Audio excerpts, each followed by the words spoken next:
بيبدأ الفيلم مع واحد ومعاه مراته، واللي بتكون بتحكي لجوزها على إن هنساع البريد شاف سمك عملاقة في البحيرة، وإن أهل القرية هم كمان شافوها، وبتكون بتسحب كلب للبحيرة، ودي بتكون حاجة مرعبة جدا بالنسبة ليهم، وبتبقى خايفة جدا من اللي بيحصل.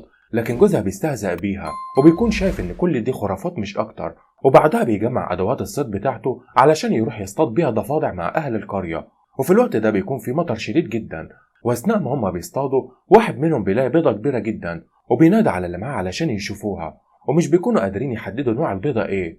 وبيستجمع واحد منهم شجاعته وبيقرر انه يعرف نوعها ايه، لكن اول ما بيقرب من البيضة بتبدأ تهتز جامد جدا، وبعد ما بيمسكوها بيظهر ليهم حاجة عملاقة جدا من المية، وبتبدأ الأرض تهتز بيهم. وبعد شوية بتطلع علشان تطمن على جوزها، لكنها مش بتلاقيه موجود، وبتلاقي الجاكيت اللي كان لابسه بس. وبتظهر الشرطة تاني يوم وهم مكتشفين جثتين جنب البحيرة ومعاهم شبكة صيد. وفي نفس الوقت ده بتظهر بنت وهي بتصحي أختها مي، وده علشان بيكون ميعاد الفطار، وبتسألها عن أبوهم، فبترد عليها مي وبتقول لها إنها ما شافتهوش، وبتطلب من مي تصحي أخوها كينغ علشان الفطار. وبتروح مي تصحيه وبتسأله لو كان يعرف مكان أبوهم، فبيقول لها تشوفه عند الرصيف، لكنها بتكون عملت كده وما لقيتهوش برضه. وبيروح كينغ يسأل قرايبهم وجيرانهم على أبوهم، لكن محدش بيكون عارف مكانه. وبتلاقي مي وهي بتلعب بيضة كبيرة جدا، وبتكون فرحانة بيها وبتجيبها علشان توريها لإخواتها.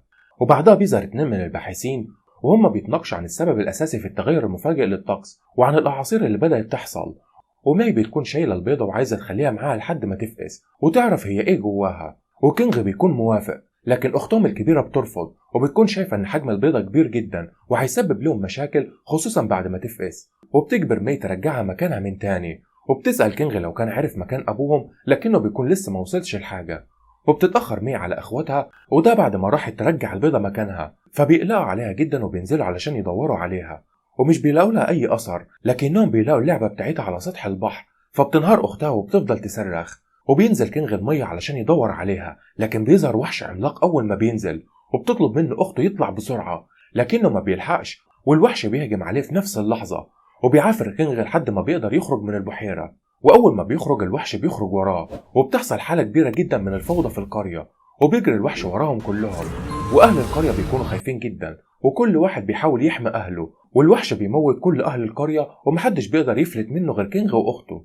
وبيتصاب كينغ إصابة خطيرة، وأخته بتاخده وبتجري بيه لحد ما بتطلع على الطريق بره، وبتطلب النجدة من عربية ماشية على الطريق، وبتقف لها وبيركبوا فيها لحد ما بيوصلوا للمستشفى. وبيجري عليهم الدكتور والممرضين علشان يلحقوه وينقذوه، وبيكون جرح كينغ عميق جدا وبيحتاج لتدخل جراحي، وبيكون الدكاترة مستغربين جدا وبيسألوا أخته عن سبب الجرح ده، لكنها بتكون منهارة جدا وما بتقدرش ترد عليهم. وبيحاول الممرضين إنهم يهدوها وبيقيسوا لها ضغط الدم، وبتحكي لهم عن الوحش اللي شافته، وبتتواصل المستشفى مع مركز الشرطة علشان تبلغهم باللي حصل. وبيروح بعدها الضابط اللي اكتشف الجثتين في الأول علشان يزور قبر زوجته المتوفية، وأثناء ما بيتكلم معاها بيجيله اتصال يأمره يتوجه لوسط المدينة علشان يشوف الوحش الهائج اللي الكل مرعوب منه. وبيجي أمر لكل الوحدات بالاتجاه لوسط المدينة، وبيروحوا كلهم لهناك وبيحاولوا يجمعوا مواصفات الوحش ده، لكن كلها بتبقى معلومات بسيطة وغير مؤكدة.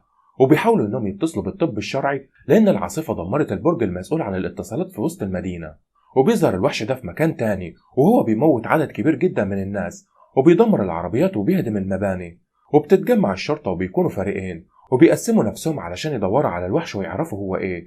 وبيجي اتصال للضابط من مدرسة بنته بام، وبيطلبوا منه يجي لأن بنته عملت مشكلة، وبيروح علشان ياخدها، وبتكون متعصبة جدا ومتضايقة. وبيفهم الضابط إن حالتها دي بسبب وفاة أمها، وبيقرر ما يرجعهاش البيت وياخدها معاه الشغل. وبتكون المستشفى في الوقت ده مليانة بعدد كبير جدا من المصابين، وكينغ بيفوق وأخته بتطلع تجري على الدكاترة تعرفهم إنه فاق. وبيجي لها الباحثين وبيطلبوا منها تحكي لهم اللي حصل وتوصف لهم الحيوان اللي هجم عليهم، وبتترجاهم إنهم يصدقوها وما يبقوش زي الدكاترة اللي قالوا إنه تعبان. وبيفتكروا كل اللي حصل مع مي أختهم وإنهم ما قدروش ينقذوها وبيفضلوا يعيطوا.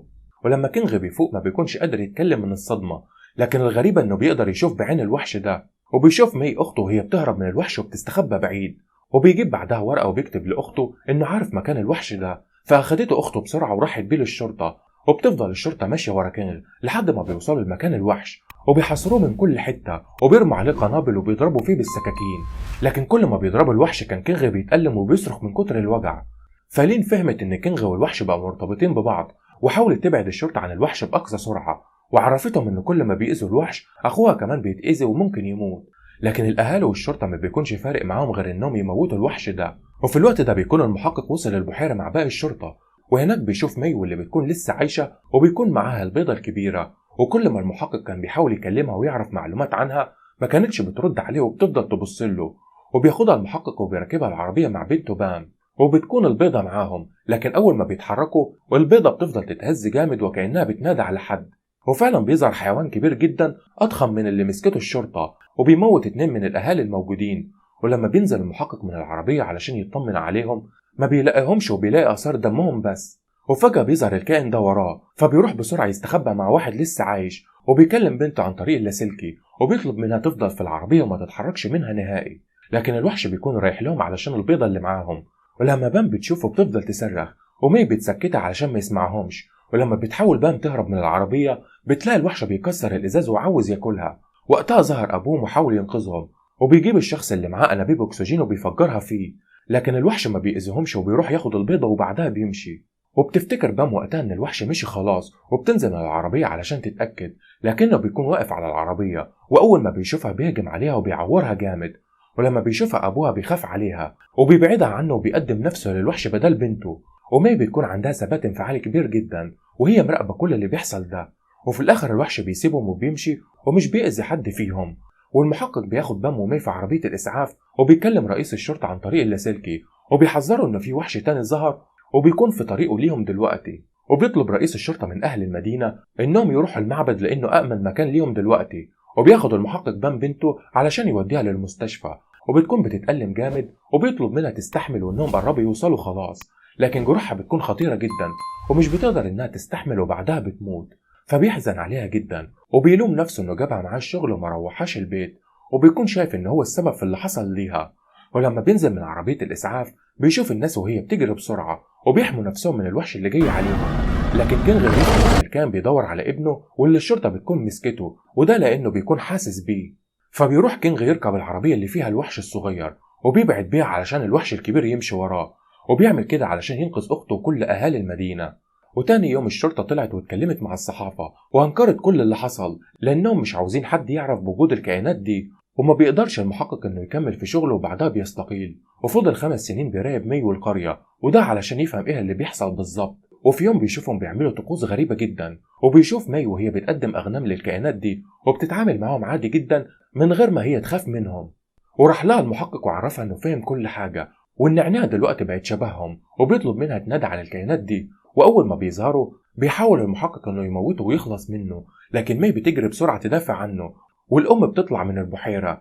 وقتها بيفتكر المحقق بنته ما بيقدرش يموته.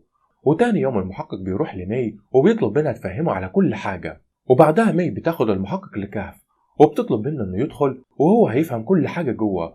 ولما المحقق بيدخل بيلاقي قميص كينغ مرمي على الأرض ورسومات على جدران الكهف للناس وهي بتحارب الكائنات دي. وفجأة بيظهر قدامه كائن تاني، وبنيجي لمي واللي بتكون في مدرستها وبتكون بترجع في الحوض. ولما بتبص بتلاقي كائنات غريبة طالعة منها، وبنفهم إن اللي بيعض الوحش بيتحول وحش تاني بعد فترة. وبنعرف إن كينغ اتحول هو كمان، ومي هتتحول لوحش بعد فترة. وبيظهر إن الكائنات دي في الأصل هي بني آدمين لكنهم اتحولوا.